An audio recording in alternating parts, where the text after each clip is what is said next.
अगर इस क्षण तुम यह आवाज सुन रहे हो तो एक पल रुक जाओ। सिर्फ शरीर से नहीं, मन से, आत्मा से, क्योंकि यह शब्द तुम्हारे कानों तक नहीं, तुम्हारे भीतर तक आने के लिए हैं। यीशु मसीह की प्रार्थना कभी भी भीड़ के लिए नहीं थी। वह मंच पर खड़े होकर आवाज ऊंची करने का नाम नहीं था। वह तो एक ऐसा क्षण था जहां संसार रुक जाता था और केवल पिता और पुत्र रह जाते थे। यीशु जब प्रार्थना करते थे तो वे कुछ पाने नहीं जाते थे, वे जुड़ने जाते थे। आज इंसान प्रार्थना करता है तो उम्मीद लेकर करता है, यह मिल जाए, वह ठीक हो जाए, मेरी परेशानी खत्म हो जाए। लेकिन यीशु की प्रार्थना समस्या से शुरू नहीं होती थी, वह संबंध से शुरू होती थी। वे कहते थे, हे पिता, इस एक शब्द में सारा भरोसा छुपा होता था, सारी थकान, सारा दर्द और सारी उम्मीद। यीशु जानते थे कि पिता को मनाना नहीं पड़ता, पिता तो पहले से जानता है। इसलिए उनकी प्रार्थना शब्दों की भीड़ नहीं थी, वह मौन में भी पूरी होती थी। आज हम बोलते बहुत हैं पर सुनते नहीं, प्रार्थना करते हैं पर ठहरते नहीं। यीशु हमें सिखाते हैं, जब आत्मा बोझिल हो तो शब्द कम करो और सच ज्यादा रखो, क्योंकि परमेश्वर सजावट से नहीं, सच्चाई से मिलता है। यीशु कई बार अकेले प्रार्थना करने चले जाते थे, रात में, अंधेरे में, जब कोई देखने वाला नहीं होता था। क्यों? क्योंकि सच्ची प्रार्थना दिखाने की चीज नहीं होती, वह जीने की चीज होती है। आज इंसान दूसरों को दिखाने के लिए मजबूत बनता है, पर यीशु पिता के सामने कमजोर होने से नहीं डरते थे। वे रोते थे, वे व्याकुल होते थे, वे कहते थे, मेरा मन बहुत उदास है। और यही प्रार्थना की सुंदरता है। प्रार्थना वह जगह है जहां तुम नकाब उतार सकते हो, जहां तुम्हें अच्छा दिखने की जरूरत नहीं, जहां टूटना पाप नहीं है। यीशु की प्रार्थना हमें यह सिखाती है कि परमेश्वर तुम्हारी ताकत से नहीं, तुम्हारे भरोसे से प्रसन्न होता है। जब गेतसमने की बारी आई तो यीशु ने कोई उपदेश नहीं दिया, कोई चमत्कार नहीं किया। उन्होंने सिर्फ प्रार्थना की, और वह प्रार्थना आसान नहीं थी। हे पिता, यदि हो सके तो यह कटोरा मुझसे टल जाए। यह डर था, यह पीड़ा थी, यह इंसानी मन की पुकार थी। लेकिन उन्होंने वही रुकना नहीं चुना। उन्होंने आगे कहा, पर मेरी नहीं, तेरी इच्छा पूरी हो। यहीं पर प्रार्थना धर्म नहीं रहती, यहीं पर प्रार्थना समर्पण बन जाती है। यीशु हमें बताते हैं, सच्ची प्रार्थना हमारी इच्छा नहीं मनवाती, वह हमें उसकी इच्छा के लिए तैयार करती है। आज तुम भी शायद किसी गेतसमने से गुजर रहे हो, जहां जवाब नहीं मिल रहे, जहां रात लंबी लग रही है, जहां मन कहता है अब और नहीं। यीशु तुम्हें अकेला नहीं छोड़ते। वे जानते हैं कि प्रार्थना के बाद भी रास्ता कठिन हो सकता है, लेकिन वे यह भी जानते हैं कि प्रार्थना के बिना रास्ता असहनीय हो जाता है। प्रार्थना ने यीशु का क्रूस नहीं हटाया, लेकिन प्रार्थना ने उन्हें उस पर टिके रहने की शक्ति दी, और वही शक्ति आज भी जीवित है। अगर तुम थक गए हो तो भागो मत, प्रार्थना में आओ। अगर तुम टूटे हो तो छुपो मत, प्रार्थना में बैठो, क्योंकि यीशु मसीह की प्रार्थना आज भी आत्माओं को थामती है। और ये तो सिर्फ शुरुआत है। कभी कभी प्रार्थना करते हुए मन थक जाता है, शब्द रुक जाते हैं और दिल पूछता है, क्या सच में कोई सुन रहा है? यीशु मसीह इस प्रश्न को जानते थे। वे उस खामोशी को पहचानते थे जो प्रार्थना के बीच आकर बैठ जाती है।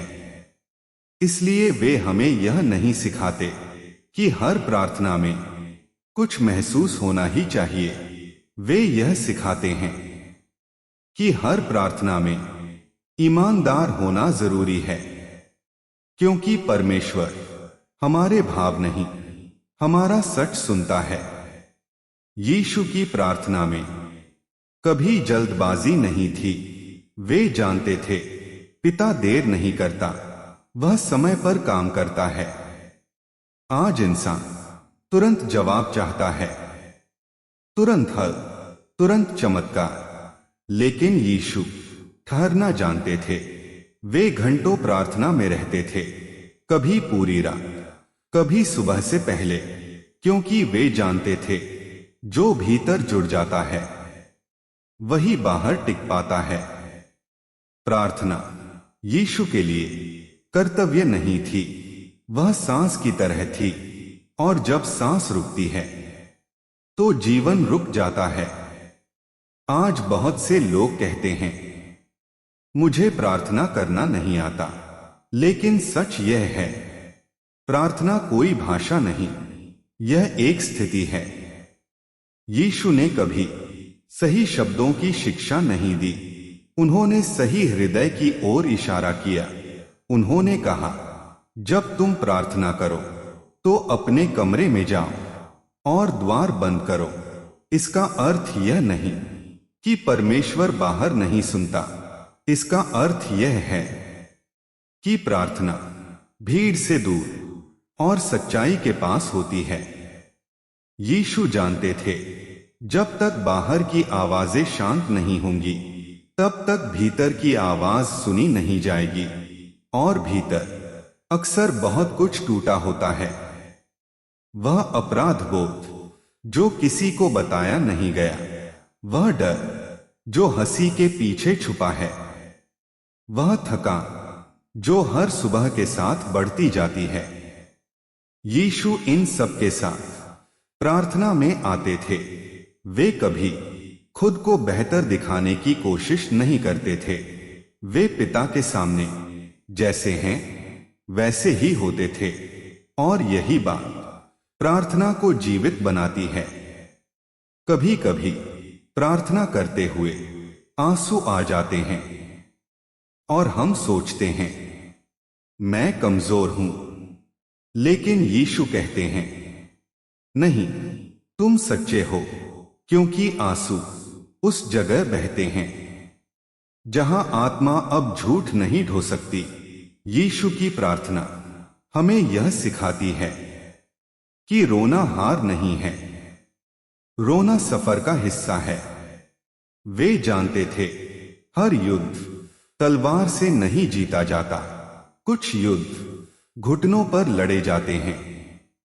इसलिए जब भी कोई बड़ा निर्णय आता, यीशु पहले प्रार्थना में जाते थे। शिष्यों को चुनने से पहले, भीड़ को भोजन देने से पहले, और सबसे बढ़कर क्रूस से पहले प्रार्थना उनकी तैयारी थी।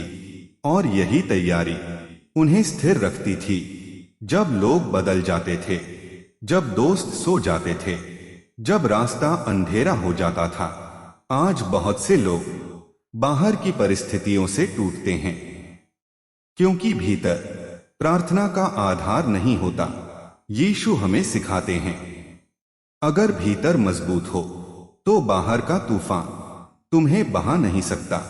प्रार्थना समस्या को हमेशा खत्म नहीं करती, लेकिन वह हमें समस्या के बीच खड़ा रखती है। कभी कभी परमेश्वर उत्तर नहीं देता, कम से कम वैसा उत्तर नहीं जैसा हम चाहते हैं, और यही जगह सबसे कठिन होती है। यीशु ने भी यह अनुभव किया। गेत्समने में उत्तर नहीं बदला, रास्ता नहीं बदला, लेकिन यीशु बदल गए। वे टूटे नहीं, वे भागे नहीं, वे तैयार हो गए। और यही प्रार्थना का गुप्त काम है। प्रार्थना हमें वह नहीं देती जो हम चाहते हैं, वह हमें वह बना देती है जो हमें होना चाहिए। आज अगर तुम प्रार्थना करके भी कमजोर महसूस कर रहे हो तो समझो प्रक्रिया चल रही है। यीशु तुम्हें यह नहीं कहते कि महसूस होने तक रुक जाओ। वे कहते हैं विश्वास करके आगे बढ़ो, क्योंकि विश्वास भावना से नहीं निर्णय से चलता है, और निर्णय प्रार्थना में मजबूत होते हैं। यीशु की प्रार्थना कभी खुद के लिए सीमित नहीं रही। वे दूसरों के लिए भी रोए, दूसरों के लिए भी पुकारा। उन्होंने कहा, हे पिता, इन्हें क्षमा कर, क्योंकि ये नहीं जानते कि क्या कर रहे हैं। यह प्रार्थना क्रूस पर थी, दर्द में थी, पर उसमें कड़वाहट नहीं थी, क्योंकि प्रार्थना जब गहरी होती है तो घावों में भी प्रेम बचा रहता है। आज दुनिया बहुत जल्दी नाराज हो जाती है, बहुत जल्दी दोषी ठहरा देती है, लेकिन यीशु की प्रार्थना हमें एक और रास्ता दिखाती है, क्षमा का रास्ता। और क्षमा कमजोरी नहीं है, यह आत्मा की ताकत है। प्रार्थना में जब तुम किसी को छोड़ देते हो तो दरअसल तुम खुद को आजाद करते हो। यीशु यह जानते थे, इसलिए उनकी प्रार्थना सिर्फ मांग नहीं थी, वह परिवर्तन थी। और यही परिवर्तन आज भी संभव है। अगर तुम यह सुन रहे हो और भीतर कुछ हिल रहा है, तो यह संयोग नहीं है, यह वही क्षण है जहां प्रार्थना तुम्हारे लिए नई जगह बना रही है। चुप रहो, भागो मत, इस आवाज को दबाओ मत, क्योंकि अभी आत्मा पूरी तरह बोली नहीं है। कभी कभी ऐसा होता है कि हम प्रार्थना करते रहते हैं, पर उत्तर नहीं आता। दिन बीतते हैं, रातें लंबी होती जाती हैं, और मन के भीतर एक सवाल धीरे धीरे गूंजने लगता है, अगर परमेश्वर सुनता है तो चुप क्यों है? यीशु मसीह इस चुप्पी को भी जानते थे। वे उस क्षण को पहचानते थे जब प्रार्थना आशा नहीं, थकान बन जाती है। और फिर भी उन्होंने प्रार्थना छोड़ी नहीं, क्योंकि यीशु जानते थे परमेश्वर की चुप्पी अनदेखी नहीं होती, वह तैयारी होती है। आज हम चुप्पी को नकार समझ लेते हैं, लेकिन यीशु चुप्पी को भी पिता की भाषा मानते थे। उन्होंने कभी यह नहीं कहा कि हर प्रार्थना का उत्तर तुरंत मिलेगा। उन्होंने यह दिखाया कि हर प्रार्थना में परमेश्वर मौजूद रहता है। और यही बात सबसे कठिन है, उत्तर के बिना भरोसा करना। यीशु का जीवन इस भरोसे का प्रमाण है। जब लोगों ने उनकी बातों को गलत समझा, जब भीड़ ने उन्हें छोड़ दिया, जब शिष्य भी डर से पीछे हट गए, तब भी यीशु प्रार्थना में बने रहे, क्योंकि वे जानते थे अगर मैं अकेला भी रह जाऊं तो पिता मेरे साथ है। आज बहुत से लोग भीड़ में होते हुए भी अकेले हैं, हंसते हुए भी खाली हैं, और यही वजह है कि प्रार्थना अब उन्हें बोझ लगती है। लेकिन यीशु हमें एक अलग रास्ता दिखाते हैं। वे कहते हैं, प्रार्थना तब मत करो जब सब ठीक हो, प्रार्थना तब करो जब कुछ भी ठीक न लगे, क्योंकि प्रार्थना सुख का उत्सव नहीं, संकट की शरण है। यीशु की प्रार्थना कभी दिखावे की नहीं रही। उन्होंने कभी लोगों के सामने अपनी भक्ति साबित नहीं की। वे जानते थे जो परमेश्वर के सामने सच है, उसे दुनिया के सामने कुछ साबित करने की जरूरत नहीं। आज इंसान अपनी धार्मिकता दिखाने में व्यस्त है, लेकिन आत्मा अंदर से सूखती जा रही है। यीशु इस सूखेपन को देखते हैं। और वे कहते हैं, मेरे पास आओ, जो थके हो, जो बोझ से दबे हो। यह बुलावा मजबूत लोगों के लिए नहीं है, यह बुलावा टूटे लोगों के लिए है। प्रार्थना यीशु के पास आने का रास्ता है, न कि खुद को सही साबित करने का। कभी कभी प्रार्थना करते हुए हम अपने ही सवालों से डर जाते हैं। अगर ऐसा नहीं हुआ तो, अगर कभी बदला ही नहीं तो, अगर मेरी प्रार्थना गलत हुई तो। यीशु इन सवालों से नहीं डरते। उन्होंने क्रूस पर भी पूछा, हे पिता, तूने मुझे क्यों छोड़ दिया? यह सवाल अविश्वास नहीं था, यह पीड़ा की सच्चाई थी। और यही बात हमें सिखाई जाती है कि सवाल करना पाप है, लेकिन यीशु दिखाते हैं सवाल करना पाप नहीं, परमेश्वर से दूर भागना पाप है। प्रार्थना में तुम सवाल रख सकते हो, तुम शिकायत कर सकते हो, तुम रो सकते हो, क्योंकि परमेश्वर तुम्हारी सच्चाई से कभी नाराज नहीं होता। वह झूठी मजबूती से नाराज होता है। यीशु ने कभी दर्द को छुपाकर मुस्कान नहीं ओढ़ी। वे जानते थे जो दर्द छुपाया जाता है वह आत्मा को बीमार करता है, और जो दर्द प्रार्थना में रखा जाता है वह धीरे धीरे चंगाई बनने लगता है। आज तुम शायद किसी ऐसे दर्द से गुजर रहे हो जिसे कोई समझ नहीं पा रहा। लोग कहते हैं सब ठीक हो जाएगा, लेकिन तुम्हें पता है कुछ भी ठीक नहीं लग रहा। यीशु इस एहसास को जानते हैं। उन्होंने भी ऐसे क्षण देखे हैं जहां शब्द खो जाते हैं और बस बोझ रह जाता है, और उन्हीं क्षणों में उन्होंने प्रार्थना की। प्रार्थना हमेशा घुटनों पर झुकने से नहीं होती, कभी कभी वह टूटे मन से एक आह भरने से भी होती है। यीशु ऐसी हर आह को सुनते हैं। वे जानते हैं कौन सी आवाज दिल से निकली है और कौन सी सिर्फ आदत है। आज दुनिया तेज आवाजों से भरी है, लेकिन आत्मा खामोशी में टूट रही है, और यीशु उसी खामोशी में आते हैं।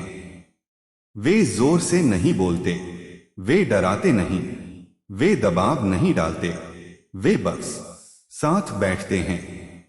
प्रार्थना में कभी कभी यही सबसे बड़ा उत्तर होता है कि तुम अकेले नहीं हो। यीशु ने कभी अपने चेलों से यह वादा नहीं किया कि रास्ता आसान होगा। उन्होंने यह वादा किया कि वे साथ रहेंगे, और यही साथ प्रार्थना में महसूस होता है। जब सब कुछ हिलने लगता है, जब भरोसा डगमगाने लगता है, तब प्रार्थना जमीन बन जाती है। यीशु की प्रार्थना हमें यह सिखाती है, अगर तुम गिर भी जाओ तो वहीं पड़े मत रहो, पिता को पुकारो, और पिता दूरी से नहीं पास से जवाब देता है। कभी कभी वह जवाब शब्दों में नहीं होता, वह शांति में होता है।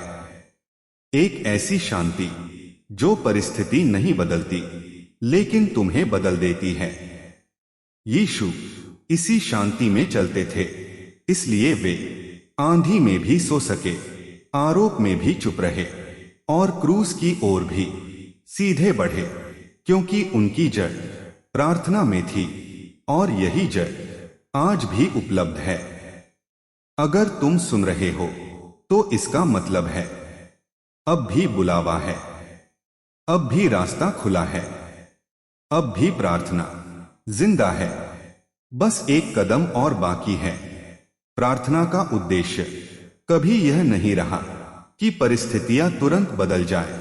प्रार्थना का उद्देश्य हमारे भीतर एक नया मनुष्य पैदा करना है। यीशु मसीह इसी नए मनुष्य की तरह धरती पर चले। वे प्रार्थना से उठते थे और जीवन में उतर जाते थे। उनकी प्रार्थना कमरे तक सीमित नहीं रहती थी, वह उनके शब्दों में, उनके स्पर्श में, उनकी चुप्पी में बहती थी। इसीलिए लोग उनके पास सिर्फ चमत्कार के लिए नहीं आते थे, लोग उनके पास सुकून के लिए आते थे, क्योंकि जहां प्रार्थना जीवन बन जाती है, वहां आत्मा आराम पाती है।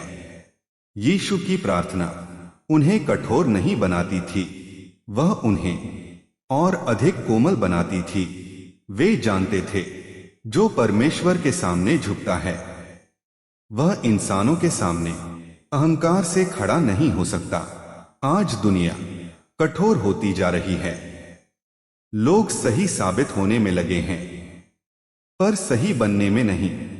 यीशु की प्रार्थना हमें यह सिखाती है, सही होना महत्वपूर्ण नहीं है, सच्चा होना जरूरी है। जब प्रार्थना हमारे भीतर उतरती है, तो हम बदलने लगते हैं। हम जवाब देने से पहले सोचने लगते हैं, हम चोट पहुंचाने से पहले महसूस करने लगते हैं, हम निर्णय से पहले प्रार्थना करने लगते हैं। और यही बदला दुनिया देख नहीं पाती, लेकिन आत्मा महसूस करती है। यीशु ने कभी प्रार्थना को डर से नहीं जोड़ा, उन्होंने इसे भरोसे से जोड़ा। उन्होंने कहा, डरो मत। यह वाक्य कई बार दोहराया गया, क्योंकि वे जानते थे, डर प्रार्थना का सबसे बड़ा शत्रु है। डर हमें यह यकीन दिलाता है कि सब कुछ हमारे नियंत्रण में होना चाहिए, लेकिन प्रार्थना हमें सिखाती है कि सब कुछ हमारे हाथ में नहीं है। और यही स्वीकार आत्मा को हल्का करता है। यीशु इस हल्केपन में चलते थे, इसलिए वे बीमारों को देखकर घबराए नहीं, मरे हुए को देखकर टूटे नहीं, और विरोध देखकर कड़वे नहीं हुए, क्योंकि उनकी ताकत भीतर से आती थी। प्रार्थना उन्हें यह याद दिलाती थी कि वे अकेले नहीं हैं। और यही याद आज तुम्हारे लिए भी है। अगर तुम यह सुन रहे हो और सोच रहे हो, क्या मैं भी ऐसा बन सकता हूं, तो जवाब है हां, लेकिन यह बदला एक दिन में नहीं होता। यह हर दिन थोड़ा थोड़ा होता है। हर बार जब तुम थककर भी प्रार्थना में आते हो, हर बार जब तुम समझ न होने पर भी परमेश्वर पर भरोसा करते हो, हर बार जब तुम बदला लेने की जगह क्षमा चुनते हो, यीशु इन्हीं छोटे निर्णयों में तुम्हारे भीतर आकार लेते हैं। प्रार्थना हमें परिपूर्ण नहीं बनाती, वह हमें उपलब्ध बनाती है। और जब आत्मा उपलब्ध होती है, तो परमेश्वर काम करता है। यीशु का जीवन इसका प्रमाण है। उन्होंने कभी अपने आप को ऊपर नहीं रखा, उन्होंने स्वयं को पिता के हाथों में सौंपा, और इसी सौंपे जाने में उनकी शक्ति छुपी थी। आज इंसान अपने जीवन को खुद संभालना चाहता है, इसलिए वह अकेला पड़ जाता है। लेकिन प्रार्थना हमें सिखाती है, सब कुछ छोड़ना हार नहीं है, यह विश्वास है। यीशु इसी विश्वास के साथ क्रूस तक गए, और क्रूस अंत नहीं था, वह तो एक नई शुरुआत थी। क्योंकि जहां दुनिया अंत देखती है, वहां परमेश्वर रास्ता बनाता है।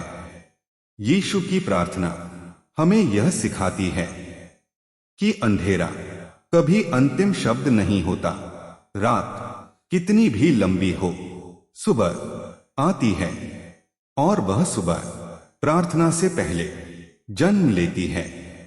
अगर आज तुम्हारा जीवन अधूरी रात जैसा लग रहा है, तो घबराओ मत।